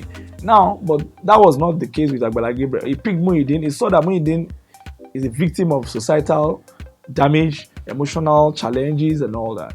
All he needed to do was to do these things in progression, you know, do it in progression. Okay, what does Muyideen need? What is the scale of preference in terms of taking him out of his poverty situation, in terms of giving him, you know, a new living condition, in terms of enhancing his social status and all that. So you look at it and you ask yourself, ẹni yìí bó ṣe ń ṣe yìí, pẹ̀lú nǹkan tó ń sọ yìí, pẹ̀lú bó ṣe ń sọ̀rọ̀ yìí, ẹ jẹ́ ká kọ́kọ́ ṣe èyí tí Olúwa fún wa gangan. Ó ní wúrà àti fàdákà èmi kò ní ṣùgbọ́n lórúkọ Jésù dìde rìn. So ẹ mọ̀ pé ẹ máa ń raise owó fáwọn èèyàn. Yes, ẹ ti raise owó fún. Tẹ́ bá sọ fún gbogbo àwọn èèyàn pé ẹ wò ẹni yìí ó yẹ ká kọ́lé fún, ṣùgbọ́n owó yẹn nǹkan báyìí la máa fẹ́ ṣe. Ẹ jẹ́ ká kọ́kọ́ jẹ́ kó lọ báyìí ná, kí nígbà tí ilé bá máa dé kó lè mọ value lé yẹn. Because ẹni tí ẹ bá tún brain yẹn ṣe, tí recalibrate system ẹ̀, tẹ́ kàn déédéé gbé nǹkan ńlá fún, ó dàbí alàgbà Gabriel sí kọ́ńkàn ìdí sọ pé ẹ wọnú plane yẹn lọ sí Abuja, gbogbo yín jókòó sínú plane, wọ́n kàn ìdí wá pè yín ní front seat pé ẹ jọ̀ọ́ pilot ó sick kò lè wá, ẹ jọ̀ọ́ wá bọ́ sí di kíní, ẹ bọ́ sí di cabin, ẹ bọ́ sínú wájú kẹ́ wá fly plane yẹn láti Èkó lọ sí Abuja. Ṣé wọ́n pé ó máa kà yín láyà, ó máa yà yín lẹ́nu, because ẹ kọ́ bọ́n ṣe ń fly aeroplane o, ẹ dẹ̀ mọ̀ ń pa ẹ̀. Even tẹ́ bá mọ̀ ń pa ẹ̀ at that time ẹ wà prepared láti fly 60 or 55 minute flight. Ọlọ́mọ ẹ̀kẹ́ gbé fòkó jábọ́ sílẹ̀. So bẹ́ẹ̀ lọ̀rọ̀ Muyideen ṣe rí. Ẹ ṣá láti rí títì. Ṣé ilé kíkọ́ ló yẹ kó kàn? No. The first thing was to have taken care of his emotions, put him under a spiritual regulated environment, pray for him, guide him, put men of God around him. Tó yẹ pé orí òkè lẹ́fẹ̀ẹ́ máa mú lọ, ẹ mú lọ sórí òkè. Ìgbà yẹn gan láwẹ̀ níyì. Tó yẹ pé àwẹ̀ lẹ́fẹ̀ẹ́ kó gbà, ẹ jẹ́ kó gbà wẹ̀ ní ìwọ̀nba tí ò ní pa lára. Ohun tí ó yẹ kẹ́ ṣe fún, bójú orí òkè lẹ́fẹ̀ẹ́ mú lọ, ẹ mú kó máa gbàdúrà. Bójú àwẹ̀ lẹ́fẹ̀ẹ́ yàn fún, ẹ yàn fún. Bójú iṣẹ́ àkànṣe àdúrà, ẹ tètè ṣe yẹn. Now tí ìyẹn bá ti kúrò, the next stage is for him to be engaged in a school or in a skill acquisition environment whereby he can acquire a knowledge in terms of what he can use his hand to do so that ìyẹn á lè eradicate issue pé ó ń ta tẹ́tẹ́. Okay, ó dàgbà náà òun náà fẹ́ dèèyàn ńlá but ọ̀nà tẹ́tẹ́ yẹn ó lè má jẹ́ ọ̀nà ẹ̀ but ìgbà tí kò ní veins ẹ̀ ò wà trained láti ṣe nǹkan ju wípé kó máa tẹ̀lé Agbala Gabriel kiri nínú àwọn ọ̀rọ̀ tẹ́ sọ ẹni ìgbà tó dé level kan tẹ́lẹ̀ pé gbogbo ẹ̀rí bá kan ẹni kó máa tẹ̀lé yín but nínú àwọn boys tán tẹ̀lé yín yẹn òun ni memory ẹ̀ lò jù. Office tó ń clean máa bá mi clean ẹ̀ dẹ̀yìn tá a bá ti ń jáde mọ̀ ṣe kí ni o jókòó kalẹ̀ mọ́ báyìí tẹ́ bá notice pé ẹ̀ ń rí Muyideen lẹ́nu ọjọ́ mẹ́ta yìí ẹ̀yin tẹ́ bá máa wo fídíò wa dáadáa ẹ rí pé nígbà kan ẹ máa ń béèrè ẹ̀ pé Muyideen ńkọ́ èmi náà wọ̀ pé sáwọn èèyàn mọ̀ pé Muyideen lọ ṣọ́ọ̀bù ni nígbà yẹn àwọn èèyàn máa ń béèrè pé Muyideen ńkọ́ ṣùgbọ́n tẹ́ bá notice fídíò wa lẹ́nu ọjọ́ mẹ́ta yìí kílẹ̀ ibo lẹ ti ń sábà rí Muyideen. ẹ̀yin tẹ́ bá notice níbo lẹ ti ń sábà rí Muyideen lẹ́nu ọjọ́ mẹ́ta yìí ẹ lè mọ̀ rí lẹ́yìn mi ní program ẹ lè mọ̀ rí lẹ́yìn mi tá a bá ń ṣe live ẹ lè mọ̀ rí pẹ̀lú wa báyìí torí pé tẹ́lẹ̀tẹ́lẹ̀ à ń kó lọ ṣọ́ọ̀bù níbo wá di pé bàbá Ìjẹ̀bú ní lọ́n fowó ta kò tọ́jú ilé kò fowó oúnjẹ lẹ̀ ìyàwó ní kò ní ránjẹ sílé kò ní sàwọn kan yẹn. kókó tó ṣẹlẹ̀ tí mo fi kúrò bí ni wípé ìyàwó mi máa ń wá mú ẹ̀sùn mi wá bá bàbá Agbala Gabriel ìyàwó mi máa ń wá mú ẹ̀sùn mi wá bá bàbá Agbala Gabriel ìyàwó mi máa ń wá mú ẹ̀sùn mi wá bá bàbá Agbala Gabriel pé mò ń háṣì máa ń nínú ilé pé mò ń háṣì máa ń ní ṣọ́ọ̀bù bí bàbá Agbala Gabriel ṣe gba kọ́kọ́rọ́ ṣọ́ọ̀bù àti kọ́kọ́rọ́ ilé bí ẹ ṣe gbà lọ́ọ̀ nínú kó lè yàrá gbogbo. ó dà fún ìyàwó ẹ ní kọ́kọ́rọ́ ṣọ́ọ̀bù mo sáwọn èèyàn comment ṣe ẹ̀yin tẹ́ bá sáwọn èèyàn láwọn máa ń rí pé ìgbà tí lẹ́nu ọjọ́ mẹ́ta ẹ rí pé ẹ̀yin wa lẹ ti ń rí bọ́n ṣe wọ́n rí lẹ́yìn wa ìmọ̀ sọ pé dáa every Sunday màmá fún 10,000 naira. every one dem wọ́n ẹ̀ ń fún wọn sà. kí ló gbé. ẹ̀ ń fún wọn sà. dáàdì fún wọn 10,000 every week. má bọ̀ Muyideen every Sunday màmá fún 10,000 ìyàwó ẹ̀ ti wà ní ṣọ́ọ̀bù ìyàwó ẹ̀ náà tún wá máa deliver fún ọ owó máa jẹ pọ̀ òun gbowó ń bì ìyàwó rẹ̀ tó pawó ṣọ́ọ̀bù tó bá délé ẹjọ́ ṣe gbogbo ẹ̀ mọ́ra wọn.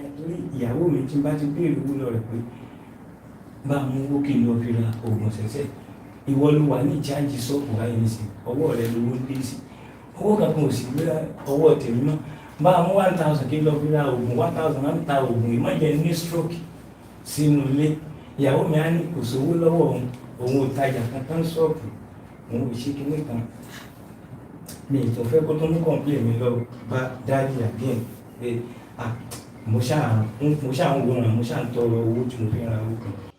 now ìyàwó ti lè fi owó dáná lọ́sẹ̀ ìjẹ́ 10,000 tó gbà ń bí drop bí 5,000 sílé kíyàwó ìfòrò oúnjẹ á nínú ìyàwó òun ti ń ṣiṣẹ́ kó òun náà ń ṣiṣẹ́ so àti pé ìyàwó òun gan ni ó tún máa bọ́ òun mo ń gbọ́ àwọn ọ̀rọ̀ yẹn kò sọ́ọ̀ṣì jú mi mo ń gbọ́ àwọn ọ̀rọ̀ yẹn ìyàwó òun ló tún máa bọ́ òun owó tó òun gbà òun fẹ́ fi kí ló tẹ ló ń fẹ́ ṣe náà òun fẹ́ ra àwọn nǹkan kan òun fẹ́ ṣe gbá òun fẹ́ máa tọ́jú owó.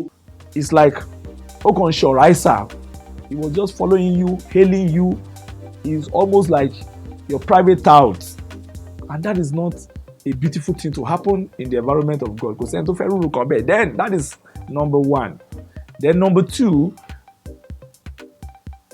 good you built a house for him but the house you built for him ó kàn dàbí gbígbàgbé ọlọ́run dáríjì mi kíyàn lọ mú ẹmọ́ tó fine nínú igbó ẹmọ́ àbí rabbit tó ti like inú igbó kíyàn wá kọ́ cage kíyàn wá gbé sínú cage yẹn kó wá máa da oúnjẹ fún kó dẹ̀ máa fi omi sí i ṣàwé rabbit yẹn bó ṣe ń gbádùn oúnjẹ yẹn tó tẹ́ ń fún oúnjẹ yẹn yes oúnjẹ ló ń jáwé fún níbẹ̀ ẹ̀dẹ̀ ń fún lómi but movement yẹn wà limited kò sí bẹ́ẹ̀ ṣe lè ṣe rabbit yẹn máa fẹ́ padà sínú igbó because nínú igbó àyè gbà mí lórúkọ ẹ̀ nínú igbó àyè gbà mí lórúkọ tó ń jẹ́ ó lè rúkọ láti ibìkan síbì kan kó lọ láti ibìkan síbì kan bẹ́ẹ̀ nínú cage tẹ́ fi sí yẹn is limited space of expression the rabbit will not be too free. I come and jump. Don't I walk on, I jump.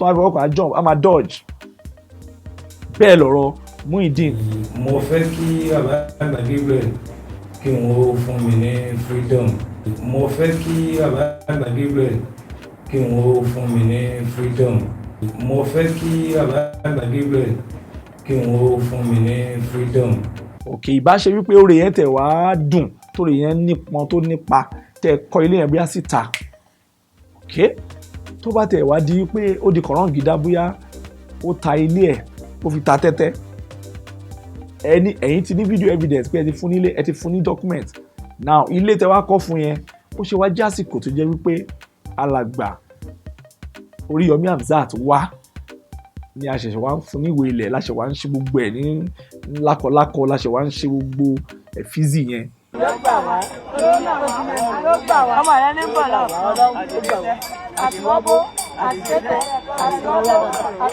ògo ní fọ́nà irú nǹkan báyìí kò lè ṣe kó máa àgbà tára yìí wọlé ká sí ẹ̀wọ̀n nǹkan báyìí so irú nǹkan báyìí náà kò lè má ṣe. ẹ bá ń gbéwèé kìíní ẹwà èyí tí ẹ̀rọ ti pẹ́ fún ní pọ́ọ̀lù dà ìwé wà lórí àgbà mẹ́rin ẹ bá ń gbé. Jésù ti rán èmi ń ṣe sí ẹ mo ti jíṣẹ́. Èyí tí mi ń ṣe fún ẹbí mi ni mo ṣe fún ẹ. Èyí tí mi ò ṣe fáyẹn tán bí lé mi ni mo ṣe fún ẹ. Ògo ni fọ́lọ̀. Èyí tí gbogbo wa bá ṣe ní ìmọ̀ tó wà lẹ́yìn.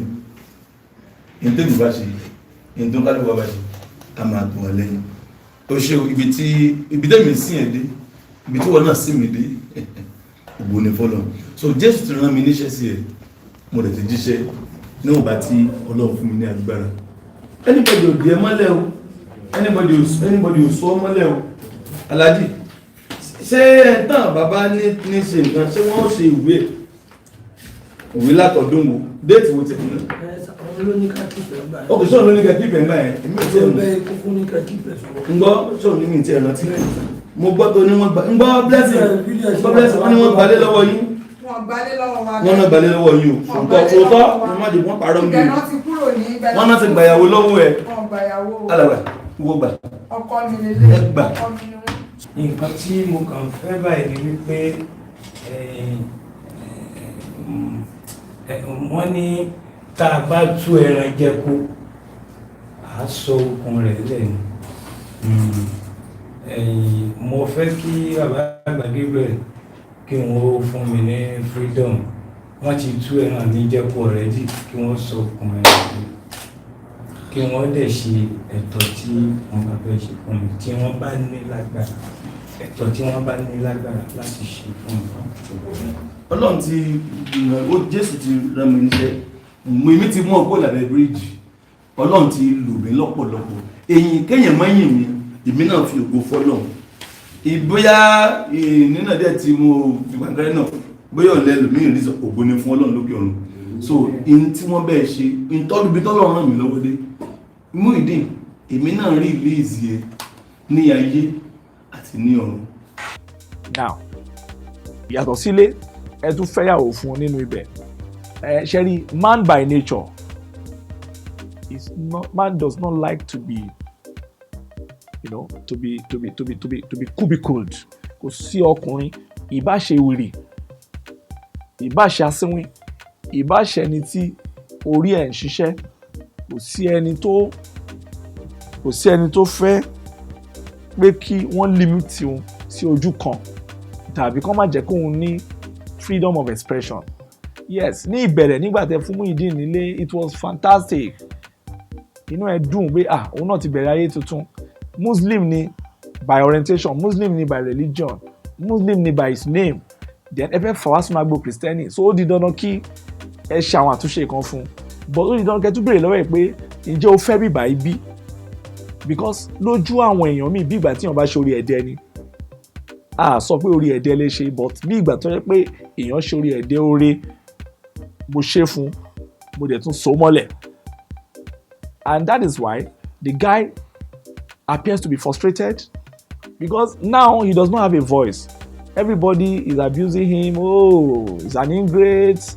Abaramurejani. Yes, it might appear like that, but ẹni tí ọpọlọ ẹ̀ tó ń ṣe bó ṣe ń ṣe yẹn, ẹni tó yẹ pé ó máa ń fall into his emotion, in and out of his emotion, you know, it's not a good thing. You don't throw him out. Christianity dẹ̀ wá tún ní yín báyìí, ẹ̀sìn ìgbàgbọ́ sọ wípé ká máa dáríjì. So ọ̀nà méjì ni Agbala Gabriel fẹ́ ọlọ́mọ ẹ̀ kíyàn lose ọ̀nà méjì. Now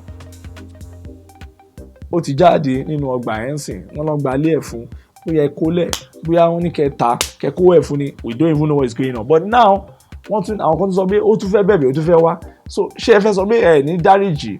Ṣé ẹ rí pé you are fixed because religion tẹ sọ pé ẹ ń ṣe, you say you are an olùṣọ́ àgùntàn, ẹ ń wọṣọ olùṣọ́, yes, and you are doing well, you are trying to make life easy for everybody. So the religion yẹn sọ pé you have to forgive. So where are you going to push him now? Ibi tí wàhálà ti wá ni pé there was no proper itemization of the good you decided to do for him. There was no proper itemization of scale of preference of needs. There should have been a good itemization and say this guy first needs a spiritual deliverance, and you work hard on that. You take him out of his old self, you give him a new person, then you put him through a skill acquisition program that will take at least nothing less than 6 months or a year. Then when he is now fully done with that, you get the equipment for him, put him in the shop. Only jẹ́ bàtà ló lóun fẹ́ máa ṣe, ẹ̀rọ irinṣẹ́ ẹ̀ fún. Then you tell the whole world pé ó ń progress o.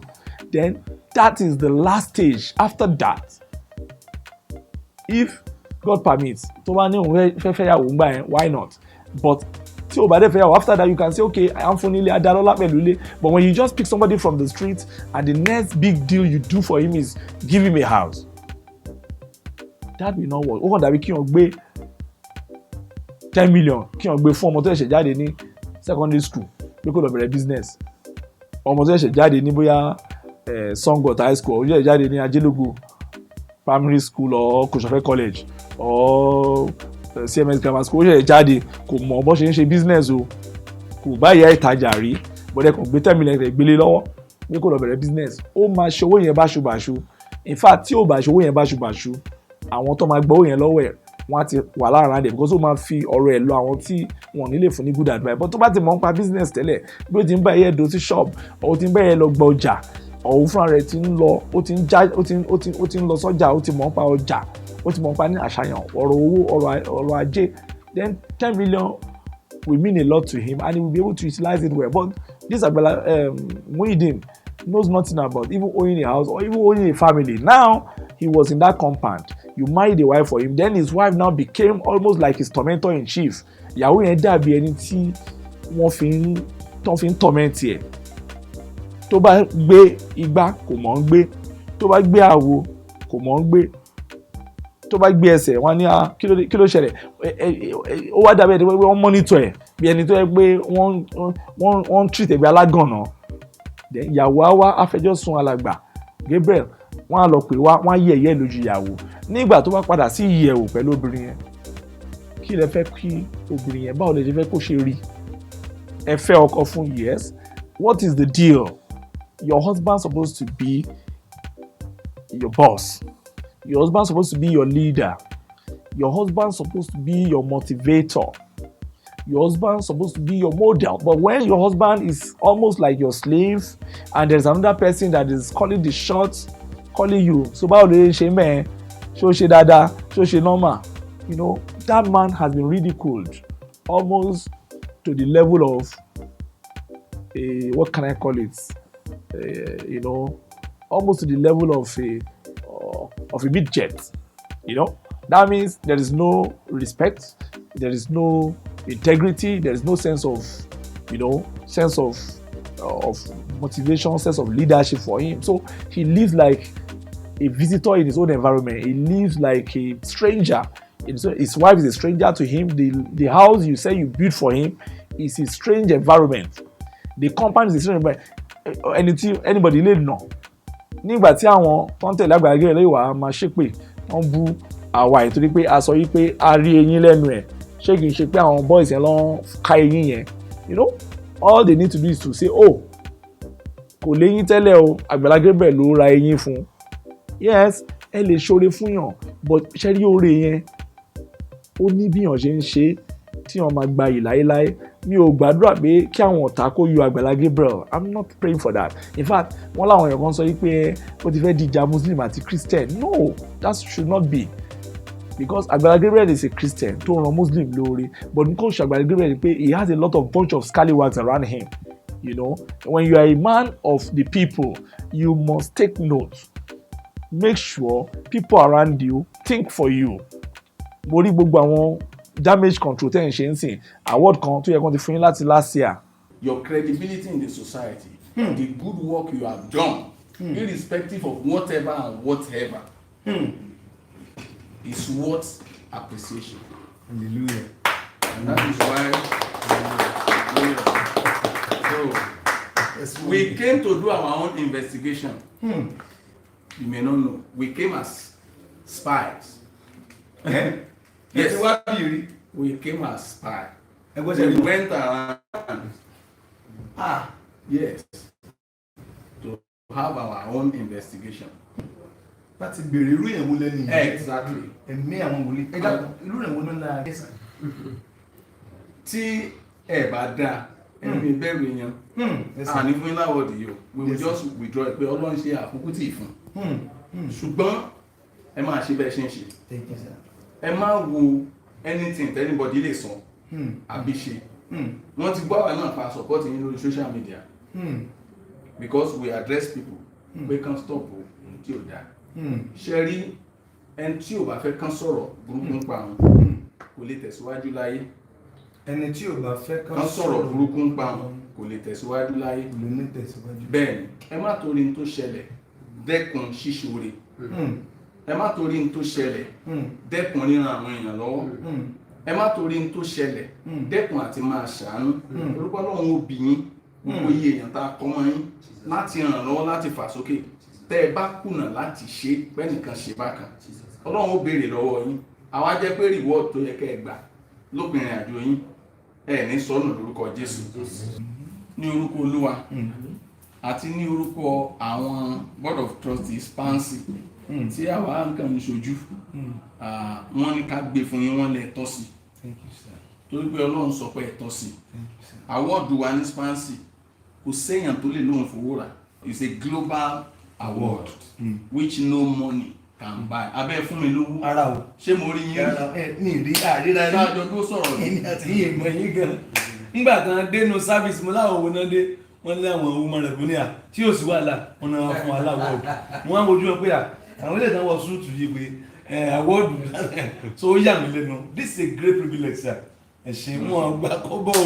Wọ́n wá pẹ̀lú ìfẹ́ Kristi. So àwọn woman rights spansi ẹ bá ń dúpẹ́ lọ́wọ́ wọn àwọn lovers all over the world ẹ bá mi kí wọn gan àwọn woman rights rèé ní Ọ̀yọ́ State. You allowed them to come into your place just this last week. They came.